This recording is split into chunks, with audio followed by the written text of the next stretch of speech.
Le prophète, il a vu l'enfer de ses yeux. Il a peur pour nous de l'enfer. Mes frères et sœurs, il s'agit de l'enfer.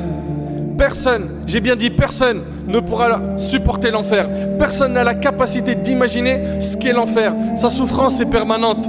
La tristesse de ses habitants est énorme. Sa chaleur est intense. Son fond est lointain. Ses chaînes sont en fer. La nourriture de ses habitants sera ad-dariya, des épines.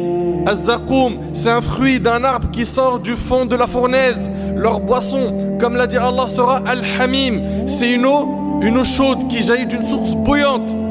Ils boiront du sadid. C'est une eau trouble contenant de grandes quantités de matière purulente. Ses habitants ne mourront pas. Ses habitants ne mourront pas, ne dormiront pas, ne se reposeront pas.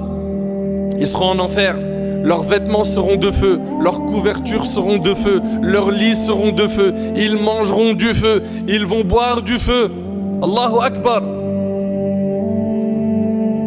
Il s'agit de l'enfer, la demeure de la misère, de l'humiliation, du châtiment. Les châtiments en enfer sont de plusieurs types. Allah Tabaraka wa Ta'ala a réuni en enfer des châtiments que nos yeux n'ont jamais vus, que nos oreilles n'ont jamais entendus et que nos cerveaux ne peuvent pas imaginer. Savez-vous ce que représente le plus petit châtiment en enfer? Qui a une idée?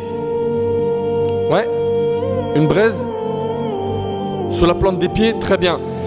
Le hadith il est rapporté par Bukhari et Muslim. An-Nu'man ibn Bashir radiallahu anhu, il rapporte: j'ai entendu le messager d'Allah sallallahu alayhi wa sallam dire: le jour de la résurrection, l'homme qui aura les tourments les plus légers, celui qui aura les plus petits châtiments en enfer, ça c'est le plus petit châtiment, sera quelqu'un à qui on mettra deux braises, imagine-toi, dans les creux de la plante des pieds qui font bouillir sa cervelle.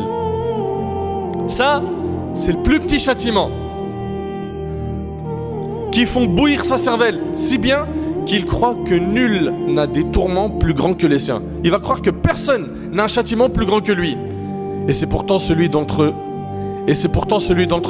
qui a le plus léger supplice. Allahu Akbar. Qu'Allah nous accorde le salut. Qu'Allah nous protège du feu de l'enfer. Hélas, nombreux sont ceux qui lisent les versets qui parlent de l'enfer en étant indifférents. Ces versets ne leur font pas peur, leur peau ne frémisse pas, leurs larmes ne coulent pas, leur cœur ne bouge pas. On a des gens qui entendent parler de l'enfer dont les cœurs sont devenus durs au point où ils ne se sentent pas concernés, ou parfois on a l'impression qu'ils se sentent en sécurité, qu'ils ont la garantie d'entrer au paradis, que c'est dans leur poche, c'est réglé, comme si ce châtiment ne les concerne pas. Mes frères et sœurs, il s'agit de l'enfer et je vous recommande d'aller rendre visite aux personnes hospitalisées dans le service des personnes brûlées. Et regardez ce que fait le feu de cette dunya.